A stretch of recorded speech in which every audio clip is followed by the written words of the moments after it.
Just Okay. max. Oh, you said too much. Too much. Hello, everyone. Happy Friday. Welcome to today's episode of Brewed for Business podcast. We are live from Happy Trail Coffee Shop in Fort Collins. And if you guys are in the area, they've got some really fun Mother's Day specials coming up, which I was just reminded is like next week or soon, the 10th, I think, or something like that, right? So definitely come in and check it out. Great place, great coffee, and love the coffee mugs. Today's episode, I'm excited to introduce you guys to Tim Jordan with Service Catalyst. And we're going to talk about all kinds of things that you need to know as entrepreneurs and tips and all of the things. So here you go. Cheers. Cheers to an awesome episode. Yeah. This is my kind of place. Like I always ask for coffee. Like, so coffee is my love language. Okay. Part of why I do this at a coffee shop. But I always ask for like the largest possible coffee. So the size of the mug makes me happy. I love it. I've been working out of coffee shops for the past year and a half since we sold one of our businesses that I had conference rooms all over the region that I could just jump into and have meetings. And that's one of the things I miss most about that. So I've been just living in coffee shops all over the region, and I'm finding my favorites, and Happy Trails is definitely tops the list. I love that. And I have realized too, like, so, you know, sometimes business owners, you get like so into like your schedule of the day. Yeah. Right. And so many times I found myself like staying like home because I'm like, oh, I got a meeting first thing in the morning and then another meeting. And then next thing you know, it's like end of the day and I haven't left the house and I haven't seen people other than like on camera. Yeah. And so I try to really like push myself to like leave the house and at least work from the coffee shop because then I get like the vibe and the music and the people and the coffee, which you can't beat. Yeah. Which is great. So are you originally from Colorado? No, my family grew up in Fort Collins. My grandpa was a professor at Colorado State University. That's awesome. Moved his family here in the 70s. So I spent a lot of time here growing up, but I actually grew up in Albuquerque, New Mexico. It's where I met my wife. We were high school sweethearts.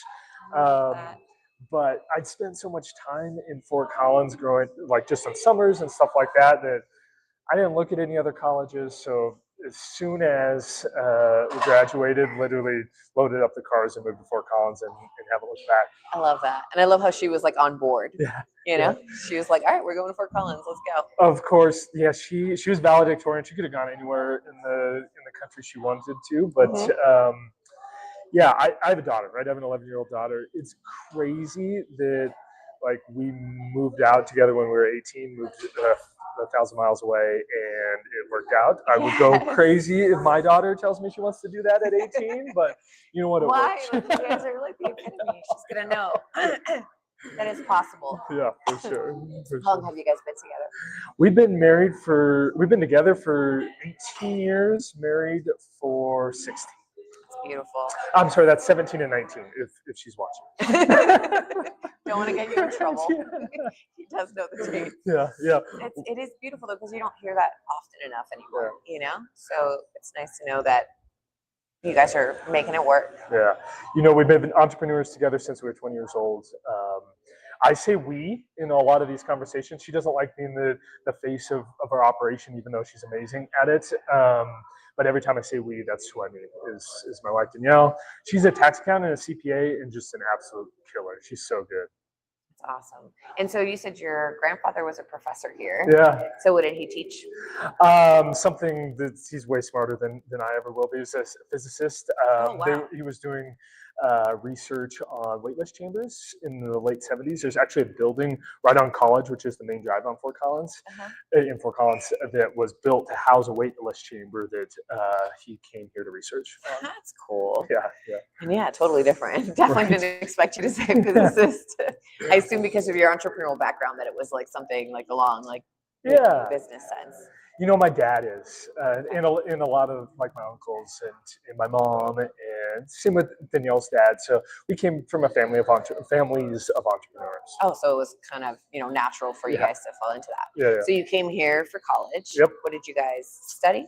I was always on the business train, so I worked full time. I worked 70 hours a week selling cars while in college. So I kind of went whatever path I could would still allow me to work. So I have a finance background, or a finance degree, which actually worked out fantastically. Mhm. Danielle bounced around a bunch. She was going to be a psychologist and an attorney, and then took her first accounting class, fell in love, and never looked back. Oh, that's awesome. It is such a niche. Like not everyone is good at what she does. Oh yeah, yeah. She never. She wouldn't have called herself an entrepreneur until about a year ago. She really wanted to be a tax accountant, which she is, but Right. it was looked a little bit more like CFO of our business operation than a traditional tax accountant. Yeah, you kind of like pulled her into that role. Yeah, which she was awesome at. Yeah. So what was your first business? Yeah, so you guys when purchased? we were 20, we decided we're going to be entrepreneurs, right? We're going to be business owners. So we were bootstrapped. We didn't have money. I made good money because I was, like I said, selling cars, but we needed a loan. So we bought a small window tinting business based out of Denver. Not window tinting like cars, actually commercial window tinting. Nice. So CU, CSU, Denver Broncos, like all the facilities, those are customers of ours. So we bought that, got an SBA loan, and bought that business when we were 21, and we were juniors in college at the time, and yeah, we still own it to this day. Awesome. Yeah, it was a ton of fun. Oh, it works awesome. And so from there, now you mentioned you've owned like quite a few businesses. So from there, which business did you guys get into? Yeah. So from that point, it launched us on this like acquisition and founding spree. So we've spent the next 6 years buying and founding 4 other businesses. So the next one we bought was a flower shop about 20 miles south of here in Loveland, Colorado. Yeah. And loved it. So I had been hired into a corporate role at that time, right out of college. So Danielle was actually running the businesses. I was working in the corporate world, and didn't like what it meant to be in the corporate world. So we decided we needed to buy one more flower shop to replace my income, and I could become a full-time entrepreneur. So we bought another flower shop then as well. I love that. So funny enough, like when I left it wasn't necessarily corporate, but like the last company that I worked for, which is very like high stress, was in the equestrian industry. Oh, interesting. And I was there for about 8 years or 9 years, and just like I had to leave, like super stressed all the time.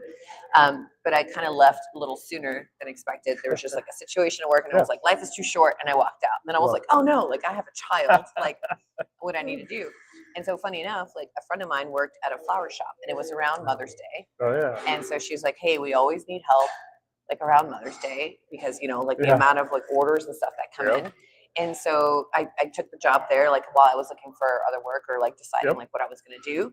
And I have to say it was the most therapeutic work ever. Like no one sends like flowers when they're angry. You know what I mean? Like it was all happy and joyful, and like the atmosphere was beautiful.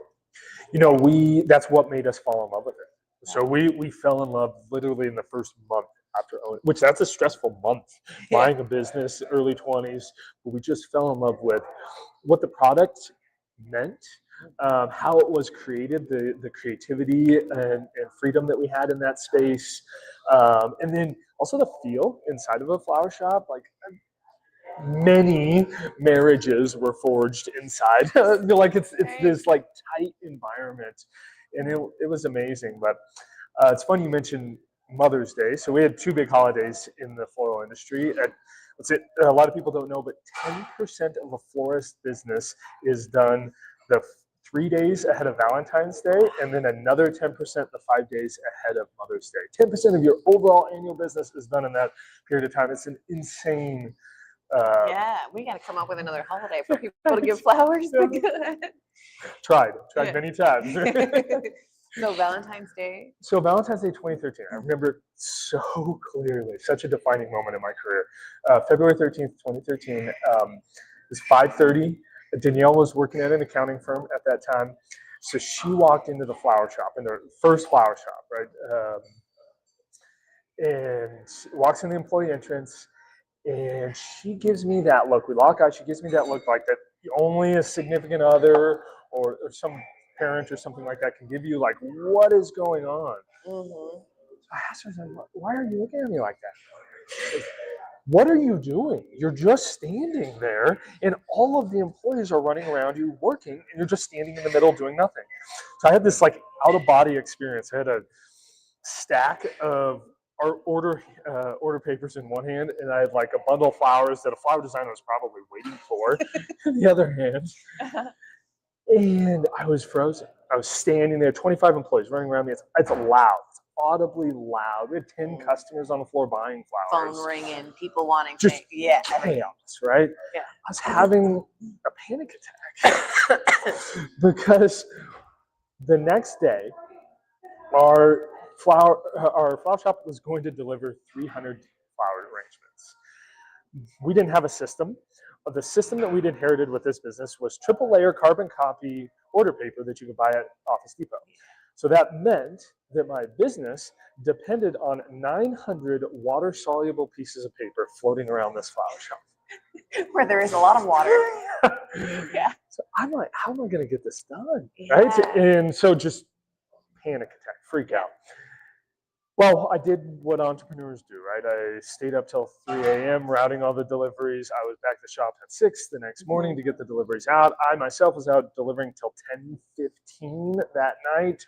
I got the job done, but I was emotionally and physically just exhausted, right? So and it all just hit you in that moment. I'm imagining like in the movies, you know, when they have like the blurred crowd. That's exactly what it's like. In my memory, that's exactly what it was like. And so I realized on February 15th, I didn't even know if my employees were going to show back up on the 15th. Like everyone was stressed.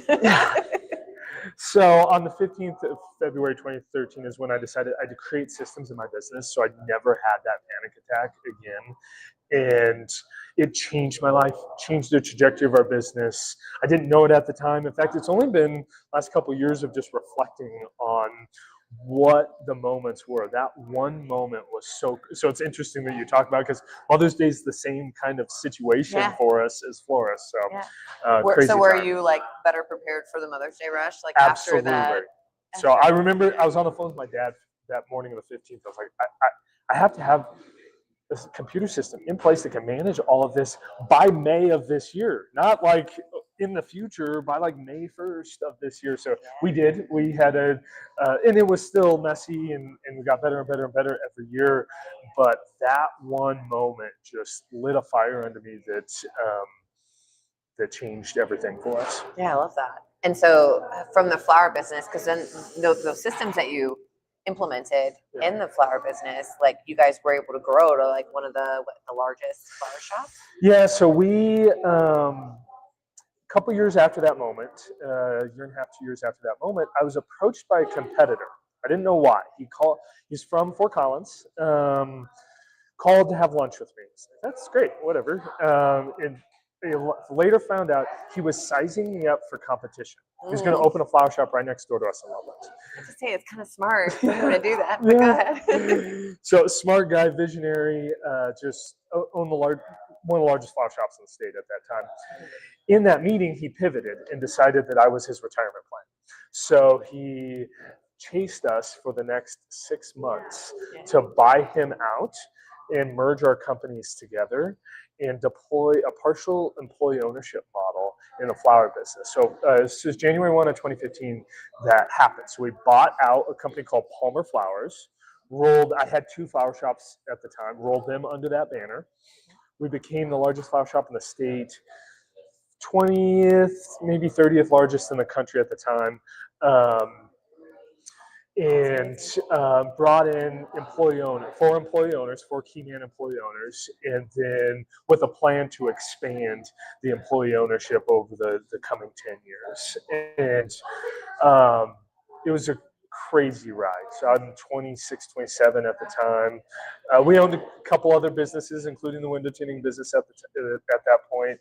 But I embarked on succeeding a visionary leader in the industry and in our community, and it was so fun. Such a great ride. How did the employee owner model come about? I was Spiro was this founder's name. Spiro Palmer is a great mentor of mine to this day. Greek immigrant, absolutely brilliant individual. It was his brainchild, and I was very supportive of the idea, so that worked really well for the merger and acquisition of, hey, we both see this vision. So we brought employees in at varying percentages based on their role, timing, commitment, those kinds of things. And they sat on an effective board of is effectively how it, like a board of directors is how it works. We met monthly, and they had say and input on high level decisions in the business. And then I worked for them, even though I was an owner. I had two hats. I was an owner that voted in those board meetings, and then I was the president of the company that deployed the decisions made by that board. And it's a very interesting leadership position to be in, especially since every single one of those people had kids older than me at that point. So yeah, it was a unique situation. A lot of people ask about, like, well, how did you gain their trust, or how did like that dynamic work? And it was really challenging to gain their trust. They were excellent, high-level individuals who, and I was this young kid who like just didn't. They the whole thought battle of like, what does he know? Exactly, you know? exactly. So I deployed a strategy that I now call servant leadership, or I just said, hey, I'll treat me like I know nothing.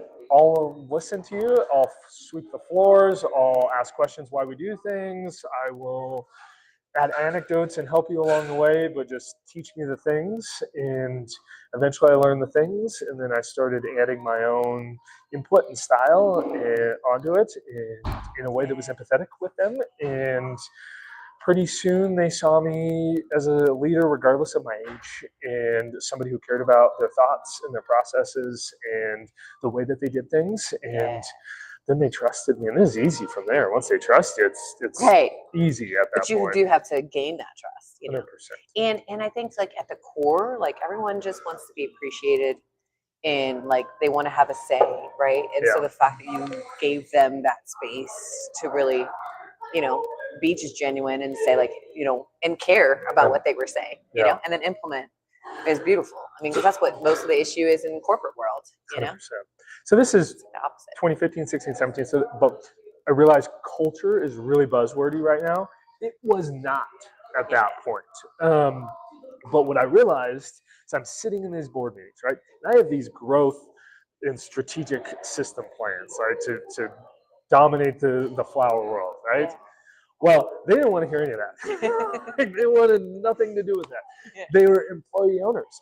They wanted the best outcome of the environment that they worked in and managed people in, which is culture, right? Mm-hmm. So all they wanted to talk about was how to improve the culture of the business. They didn't call it culture. I didn't call it culture, right? I didn't really know, but that's what we were doing.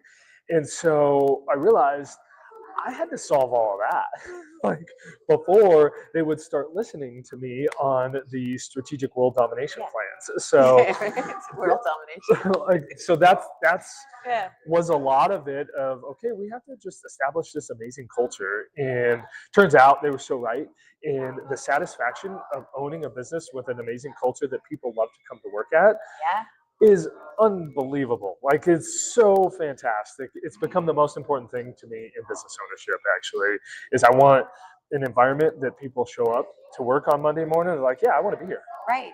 Yeah. Instead of like the whole like dreadful Monday situation.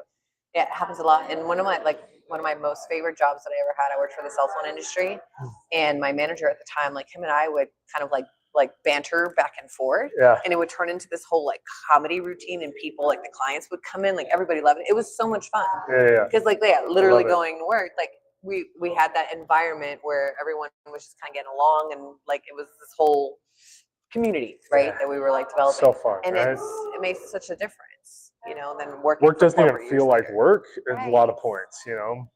So that it was such a great lesson to learn. And so you've taken that into all of your other businesses, and now into the mentorship that you provide as well. Yeah, so the best thing what I'm most effective at in business. I'm a jack of all trades, right? I see the whole model very, very well. But what I am best at is creating a business that's independent of me. So, and that all comes from February 13th, 2013 of like this, how am I going to do this? I can't even do this for this one little business. How am I going to do it for all of my businesses? So, yeah. Well, especially because in those moments, I'm sure it also rattles off like, oh my gosh, what if I'm sick? Like, what if I'm not here? Or like, what if my car doesn't start tomorrow and I can't make it? And like, how is it going to happen? So I recharge my battery via vacation. So I talk a lot about like owning a business so that you can go on vacation. Really, what you just said is so much more important. Yeah.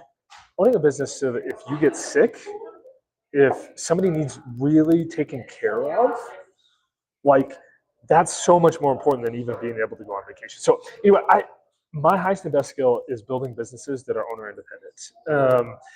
And what a lot of people don't understand is that is so much about culture.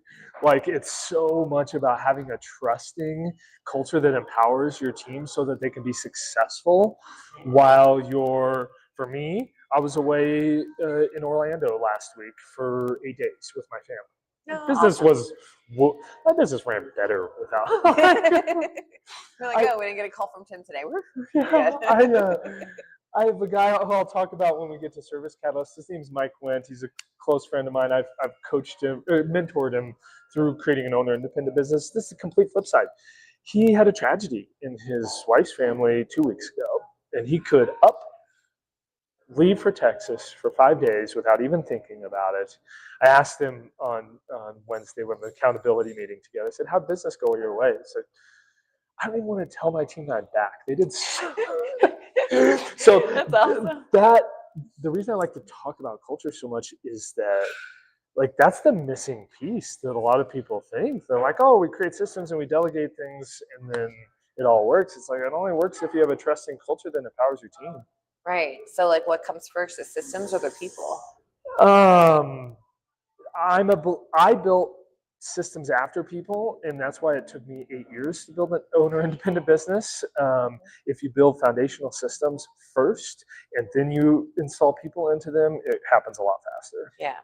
Yeah, I feel that. I've done that a little bit. I've been in business now 8 years, and I've kind of done that too. I found the person, like my right-hand guy, who's been with me now for 5 years. That's been fantastic. And then now we're like, oh gosh, like we definitely need to clean up some of our systems, you know? I think we all did that. I think every single one of us did that. And that's the value of having a community of other entrepreneurs around you is they can help you understand that. No. Don't hire that person this month. Hire them next month. Build your onboarding, lead handling, and sales system so that you can install them into that, and it'll go way smoother. Right. You know, so as opposed to that's not what I did. I hired the person, and like a year later, built the system, and then you know. But anyway. Yeah, but it's like a constant evolving system anyway, right? Like so you could have a system, but then like as you grow, it all changes anyway. So it's a matter of like kind of staying on top of that. But 100%. Yeah. I've my window tinting business has its key system is almost broken right now because we're growing so fast that you just have to constantly reimagine and improve it. But you need to have something. It's a lot quicker to get to successful culture if you have a foundation of a system before you add that next team member. Yeah. So since the flower shop, then presuming that you kind of went in with a different mindset for like other businesses after that, what led you after the flower shop? Yeah. So,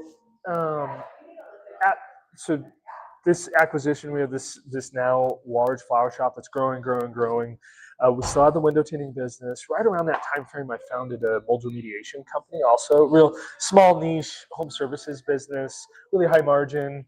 So I have these three industries that we're working in. Totally different too. I love that. Completely different. Yeah, a little bit of crossover with the flower shop because we were a huge wedding and event florist. A lot of people don't know. So that actually has a real service bend to it. A story for a different day. But so what's going on at that point is I'm learning in one business and applying it to the other two businesses. I'm learning over here and I'm applying it over here. And I'm just I'm my own community. like I'm learning from my own mistakes and then applying them across the other businesses. So we had that structure, that exact structure. The flower shops, the window tinting business, the mold removal company for 7 years from the point of that last big acquisition. And they were growing like crazy. We got to be about the 15th largest flower shop in the country. We had one of the largest imprints on the supply chain, the international supply chain of retail floral in the country. Our window tinting business is very large at this point. And honestly, it all got too big for me. Like, It's a lot to manage. yeah, stuff started slipping through the cracks. And so in 2023, the end of 2023, what happened with the flower shop is we've gotten so big that we had maxed out the available technology in the industry. So we were capped on our tech stack. We didn't have the right review gathering system. We didn't have the right even just point of sale setup because of the volume and the multi-location component, the complexity of the supply chain, the accounting complexity. And nobody was building it for us because there were so few at that size. So late 2023, there was a private equity company rolling up flower shops, and they'd rolled up a floral group in Albuquerque, New Mexico, where we're from. We spend every Thanksgiving in Albuquerque, New Mexico with my in-laws and some of my family. And so I was like, I'm going to secret shop people flowers and see what tech they're using. A secret. It didn't have to be a secret. I told them who I was, but that was the idea. And they, turns out, what they were doing is they had an in-house developer building all of their stuff. So it's like, okay, well, either we need to scale up to that size, where we can have in-house development building our technology, or we need to scale back down because we've lost some economies to scale. And the private equity leadership was like, well, there's another option. We could roll you up and roll you under our umbrella and buy you out. Well, okay. Go shopping for some software and you leave with a business offer. That's pretty awesome. Yeah, so that was November. They flew out at the end of December to Fort Collins. We closed March 1 of 2024.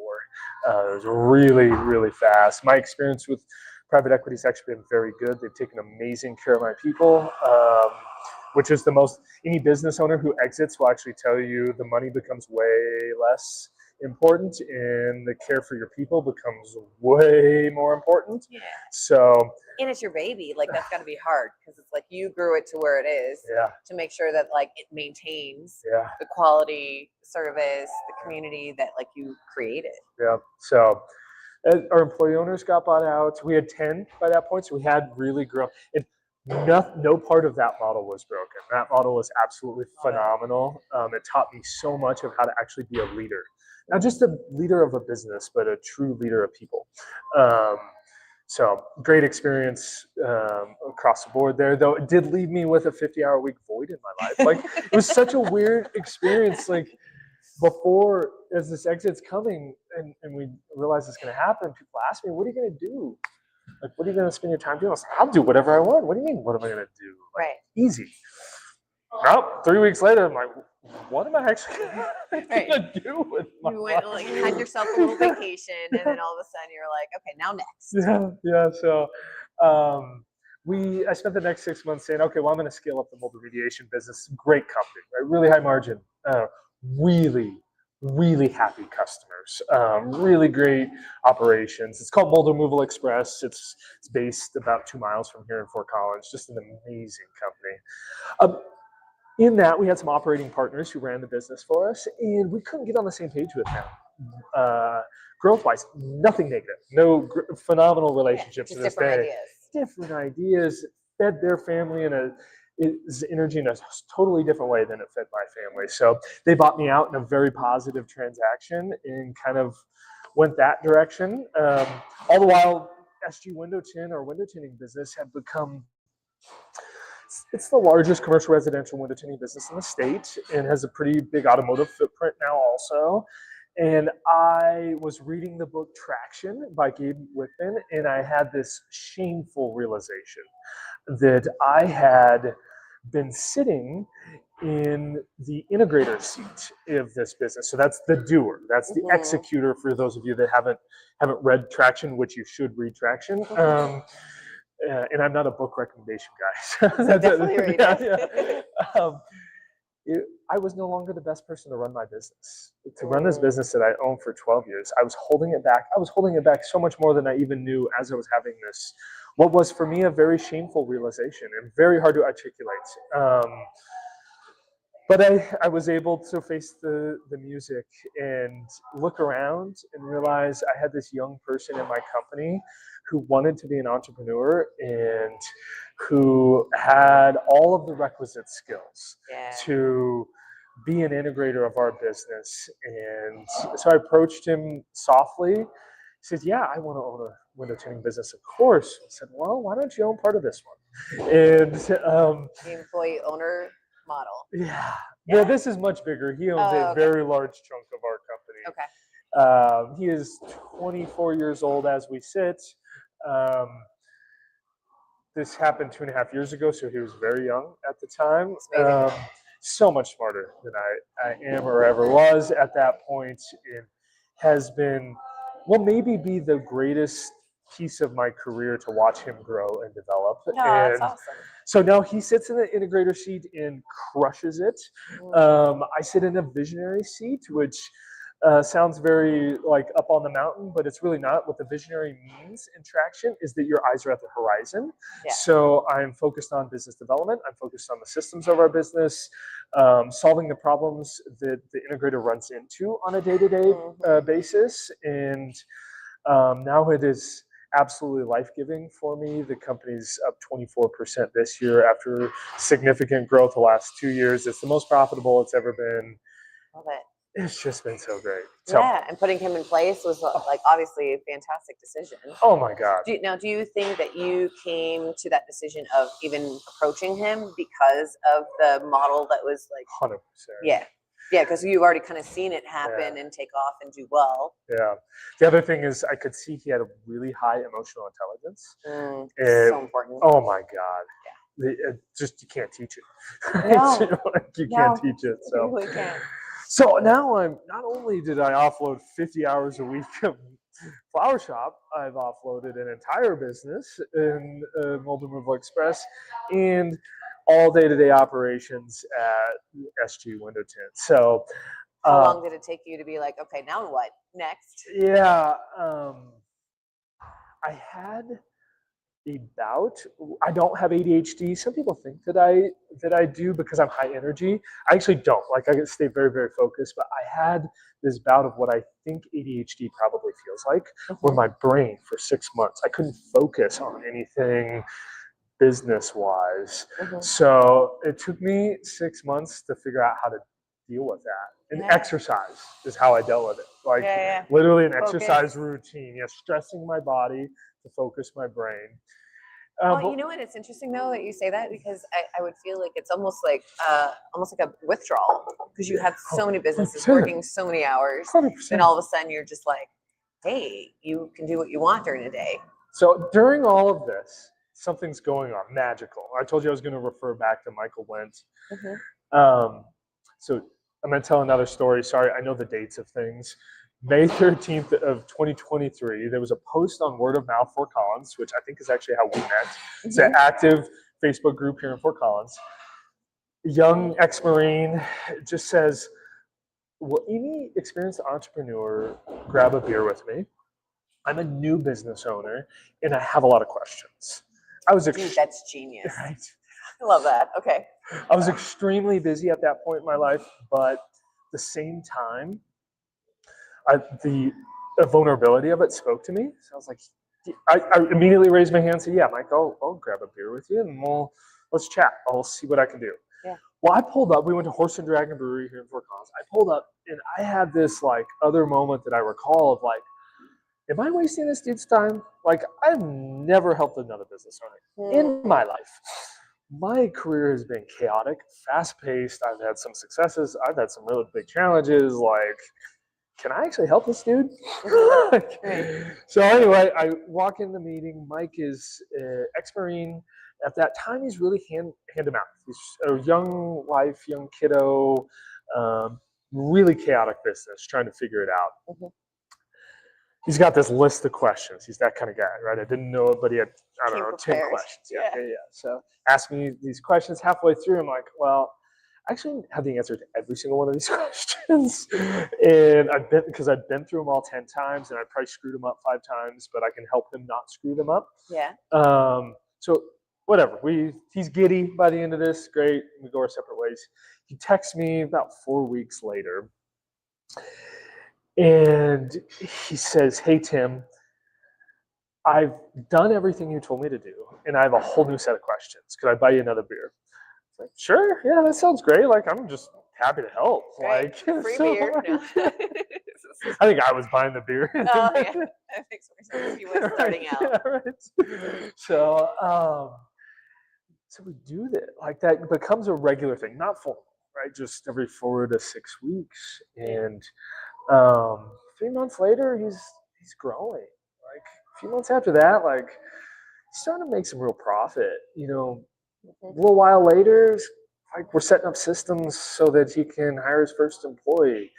A little bit after that, he's systematized out of the business. Like, he achieved owner independence in about 18 months. That took me 8 years to figure out. So it's helpful when you talk to somebody who's been through it, you know? And all the while, I'm learning all of this stuff, Julie, like, to my own, like, that I reapply in my own business. So it's not this like top-down coaching consulting. It's like, hey, let's just talk through it. And like, oh shoot, that's a really good idea. Like, let me take notes here, and I'm gonna go do this in Mobile Express or add that to SU Winterton. So, and I end up filling my time with a ton of that. And it's funny because you were like developing a system for it through that process, which is cool. Yeah, so I'm just honestly trying to help. No money changing hands. Maybe like 10 to 15 local early entrepreneurs in Northern Colorado, and just coffees, beers, helping them whenever they have problems. They're texting me, just sharing almost like resources. a mastermind style. Yeah. So Mike and I stepped back at about 2 years into this. At this point, we're just friends, right? We're like, getting together. And exactly. Yeah. So, like, how did this work? What about this worked? And how do we replicate it for other people? Because there's one very important thing because the answer that everyone would tell me during this, you just need a coach. You just need to be a consultant. A, I don't really want to do that, just to be honest with you. And B, Mike didn't have $500 a month, $1,000 a month, $10,000, whatever. Like, he didn't have that amount of, like, he couldn't hire a coach, couldn't hire a consultant. So, and I really wasn't that for him. I was community. I was like, we were just talking, and I was offering resources and asking questions that only he could answer about his business. And so I find myself on a crusade to answer that question of how do we bring this to other people that don't have whatever amount of money to get like the high level expensive coach. Because I want to help the early cycle service business, the people that aren't served, right? We're not supposed to sell to people without money, right? That's a cardinal rule in establishing a go-to-market strategy. That need the most help, right? So I'm breaking. My own business. We landed on a peer mentorship community, an online peer mentorship community, breaking that cardinal rule. That is our target market, is the people that can't afford, or sometimes it's not about money. Sometimes they can't focus on also the component of top-down, one-to-one coaching, consulting, or even small group masterminds, which I'm a proponent of. I'm not a huge proponent of one-to-one coaching, big proponent of small group masterminds. I agree. So Mike and I created this concept of service catalyst. So can I tell you about it? Of course. Real quick? Of course, okay. Yeah. And how long have you guys been? October 25. So was that 6 months or so? We have about 40 members. It's working super well. So what it is our target market and really what we're going at is that stage in business where you're working 60 hours a week and you just still feel broke. Yep. So I know that feeling. that's what we're going after. Mhm. So Service Catalyst is it's insanely accessible business resources and peer mentorship network for early cycle service business owners to get past that. What our focus is to create a business we're all creating businesses together. Everyone in there is an active business owner. But we're creating businesses that are both profitable and owner independent. They can grow separate of the one-to-one relationship with the owner's time. Love it. So it's $70 a month. It's full money back guarantee. Honestly, we want people there that want to be there. We have a ton of resources, everything from simple like templates and like one-off video education to full courses on how to run your own meta ads, how to understand your profit and loss statement as an operator, all that kind of stuff. We have a HR course for hiring your first employee done by an HR consultant. That little bit of like pure discussion, like in the discussion board. And then we have just some live weekly events where everyone who's available gets together in a couple of different settings each week. Awesome. So it's local then? No, it's online. It's okay. This is all hosted online. It's a very I like to do things really well, like build them for the end in mind. So it's a really polished online network, community network. And yeah, the experience of the education and like the live meetings are what people buy tangibly, but the real value is actually the peer network, asking questions and getting answers. You get answers from me, you get answers from Mike and a couple other facilitators. Yeah. We also get answers from 20 to 30 other active service business owners in the room. Like it's awesome. So yeah, the idea is to be insanely affordable and to never upsell. So we don't have an upsell. You don't. That's my problem with one of my problems with Get Rich Quick coaching and all the memberships. It's like, oh yeah, it's $70 a month, but then if you want this course, it's $200, and if you want that, it's that. $70 is everything. It's never going to change in price, and it's more of a passion project than anything else. The authentic heart posture is to help service business owners, and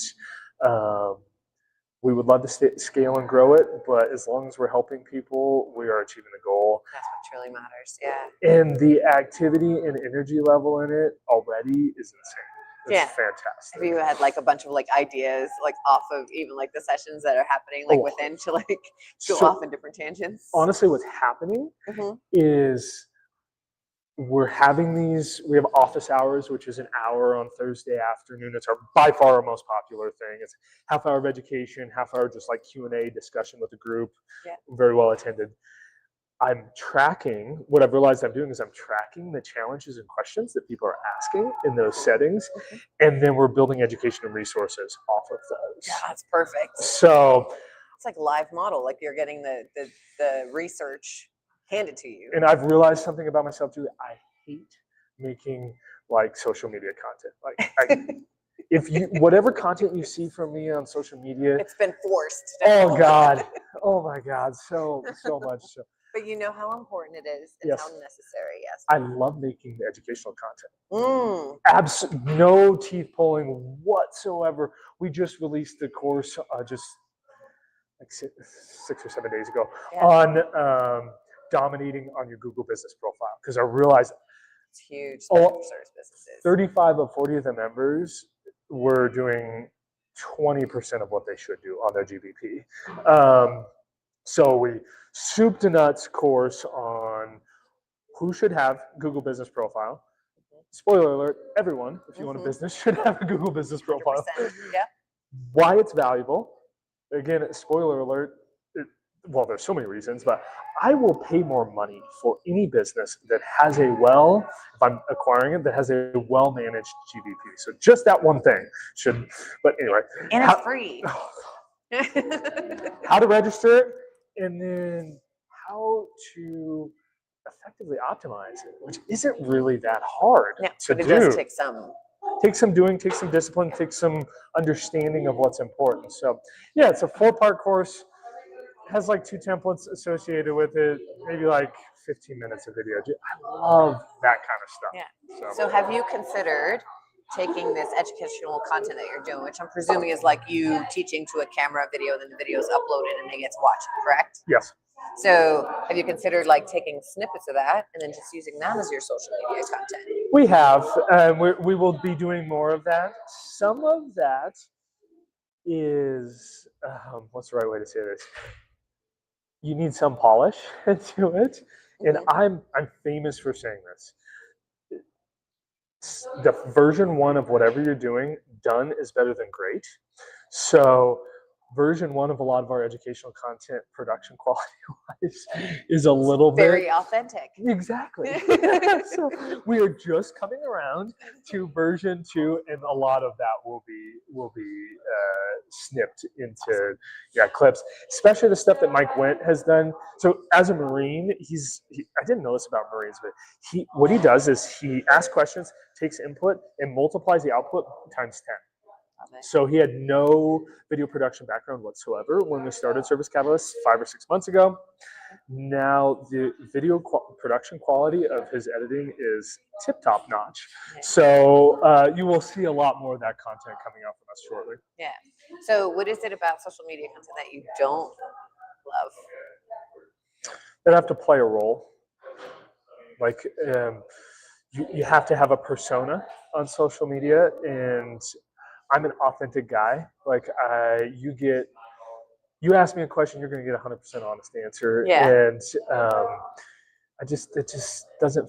I don't know. I don't like playing the role. I would invite you to look at the fact that the authentic, like genuine Tim is who people are going to want to connect with. Sure. Now, are you going to be a viral content creator in that role? Potentially not, right? But do you need that, right? You have businesses, you have this community. So like the capacity of like what you would even like take in from, doing anything like that wouldn't be right. But I would strongly advise walk around, shoot the shit, like talk how you would normally talk. I'm getting better at it. I know it's not. I know it's not easy.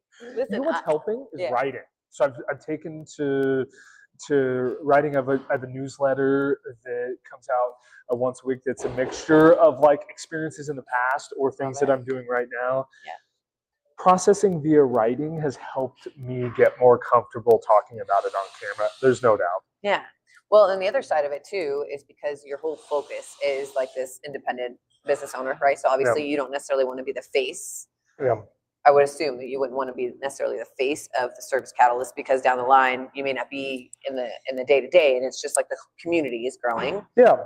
So you could always use some of that writing and create like the commercial style videos that like tells the story of like what you're writing, like that's another idea too.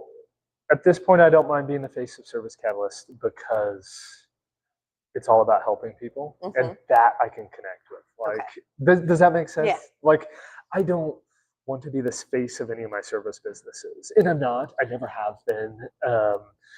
But the helping people, I can get behind that. That is. Plus, a lot of it is your knowledge, right? Of like what you've learned, like over time and stuff. So you want to give people like an opportunity to connect. That's a nice thing about the educational content is it's very scalable. Like doesn't matter how many people join Service Catalyst tomorrow, they can all learn how to dominate on their GBP in 15 minutes. Love it. And it attracts a different type of business owner too, right? Like the ones that are willing to learn and the ones that are willing to put in, the sweat and I'll say tears, but we don't want tears. But they may be there. From time to time. Happy tears, no. It's such a good point. So my enemy, I've realized, is get rich quick coaching. It's the enemy. It's so bad for they get quick rich everywhere, like really. It's all that stuff on Instagram, everything you serve. So, but what's interesting is it's bred a segment of population and entrepreneurs that believe that there's a magic bullet. If they just buy the next program, It doesn't work that way. There's no magic bullet. There'd be a whole lot more successful business owners if there were people. Come on. So we actively segment out people interested in service catalysts that aren't looking for a magic bullet, because we aren't. I can help circumvent some of the pain and some of the time that it takes to grow and scale an owner-independent business. But it still takes time. And you have to do the hard work. Yeah. I have to do the hard work. Like there is just no replacement for it. Yeah, there's no magic potion No. to do it. If so, we'd be charging a heck of a lot more. No, I'm just kidding. No, we'd be giving it away for free. Yeah, for sure. Right, you wouldn't need to, right? Yeah, but it does drive me crazy. So I've talked a lot about like the coaching industry and how oversaturated it is with people that are calling themselves coaches that probably shouldn't coach. Of course. Right. So there's a lot of that, and then like back to like the Tony Robbins like approach from like people spend their like life savings to go to his events and to join his programs and all of the things, right? And even if you go to the event, then the majority of people that go, they come home and then they're like, now what? Right. The only outcome is that I buy the next thing. Right. From them. Because they're just rolling you up every time. Exactly. Because you get like this whole energy and you're like, oh, this is like where you'd be, and like you get all hyped up, and then it's like, but then you don't get the tools or the steps of what to do, true. And you only get into it, if you spend another $20, $30, $100,000 to whatever. So I've never been a fan of that. It's always like the missing link that people need, and I really think that you found out with the Catalyst community is to give that space for like, yes, you provide the tools, like, hey, I'm going to share with you like how I did it and how you can do it. You just got to take the time to learn it and implement it. And then we're here for support, which is beautiful. The other thing that's really interesting about coaching programs and seminars and stuff like that is they can teach you a thing. Mm-hmm. They can't teach you all the things. And all too often, they promised this broad range of competencies that you're going to walk away with. And running an owner-independent business takes mastery of a significant volume of things, right? And you can't learn them in 8 weeks. No. You can't learn them in a weekend. You can't, it takes this constant evolution because you have to, and the reason is it looks different in your business, Julie, than it does in mine. Right. So how I've applied them in my business won't perfectly correlate to how they'll operate in your business. So you need this kind of constant discussion to learn how this concept plugs into your business and to actually tactically deploy it. Yeah. That's why we chose the model of low cost, long duration of working together as a community.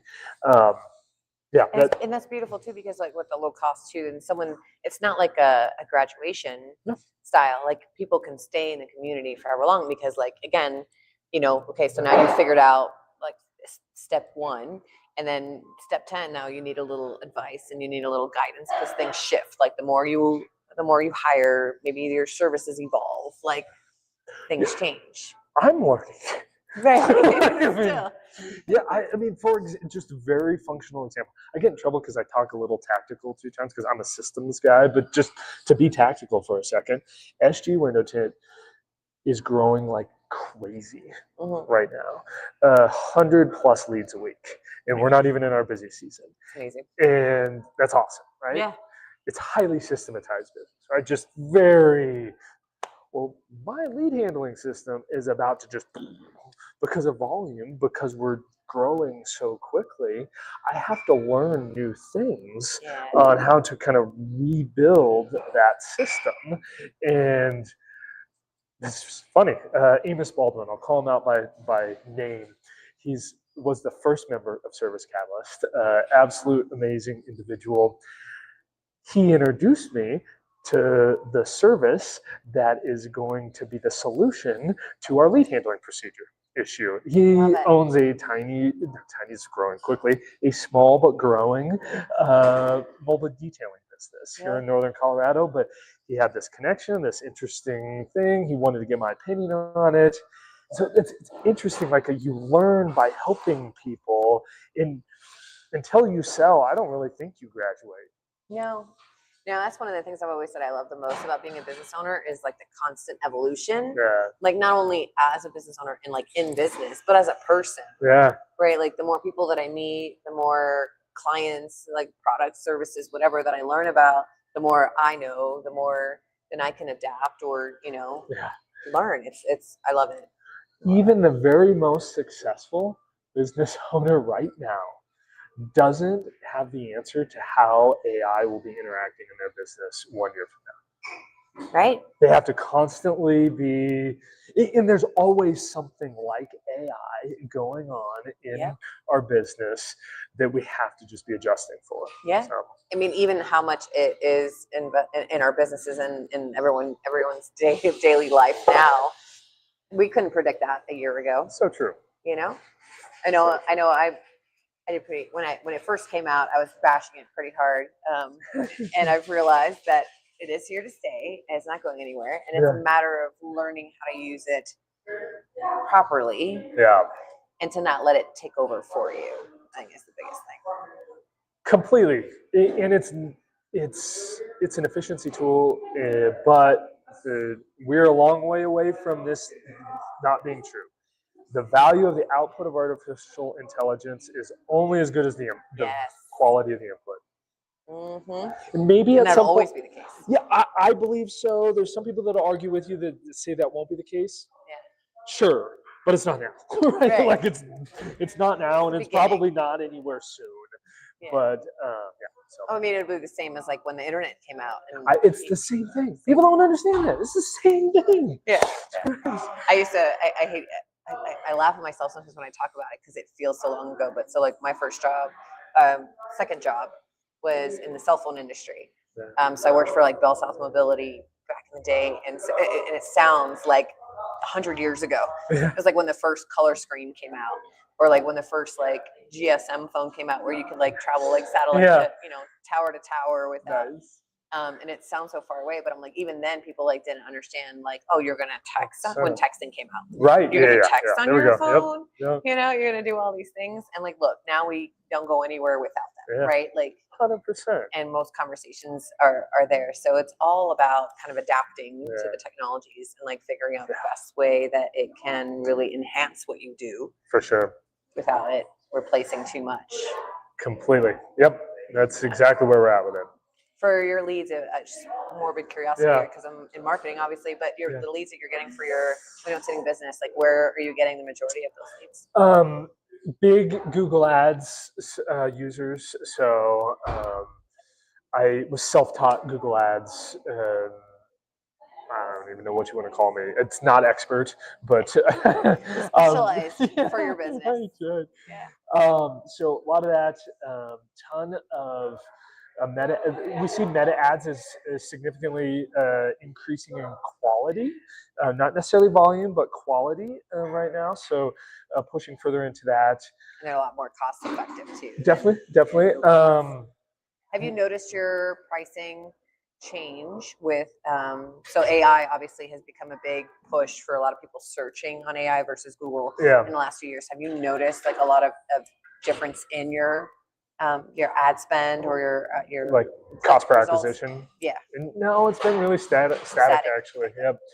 That's also because you had a really good footprint because you've been here for a long. That helps. Exactly. We have this like baseline that it ebbs and flows 7%, but so I'll tell you, those are really easy, right? Some of our secret sauce is the reviews. I found this review software that it's the best software I pay for. It's freaking amazing.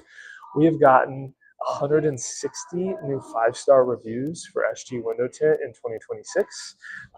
So that's just catapulted our ranking on GBP. But the biggest change for us in the past 2 years has been remarketing to our existing client list. It is so often forgotten. I'm so glad you mentioned that. So few, honestly, for me. So it was a foundational concept at the flower shop, because how you grow a retail florist is it's hard to get another customer, okay? But it's easier to get your existing customer that orders 3 times a year to order a fourth time. So I became a remarketing expert at the flower shop just because we were running campaigns constantly. We had a 30,000 person list. It was a huge driver of our business, right?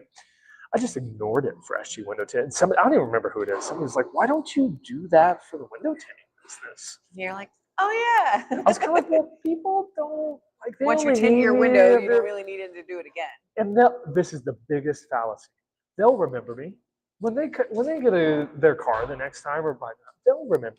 They'll remember you. Like they remember you so much less than you think that they do. Yeah. So I sent one out. Right. This was, I don't know, 2 or 3 years ago. Yeah. 30 leads. Oh my God, it's beautiful.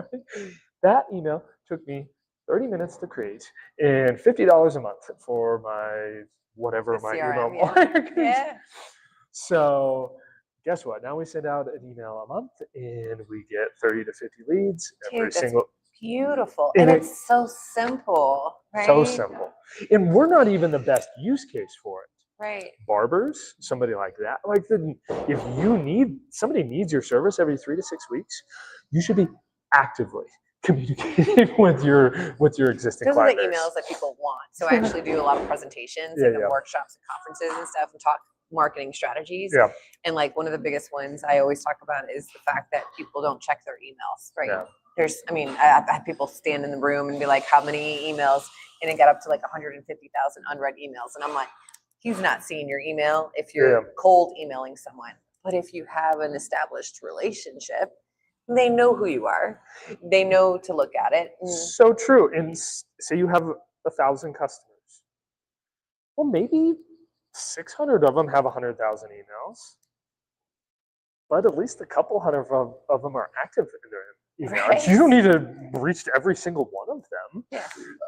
Even if you did, could you actually like handle that capacity? Of course not. Of inflow, right? Right. Yeah. So this is a really good example of the kind of like breadth that we talk about in Service Catalyst. Is we'll hit.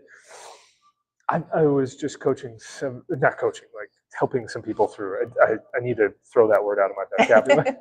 Helping some people through even like rebranding, trade name filing. So like very beginning legal stuff. We'll talk tons about this kind of foundational marketing stuff.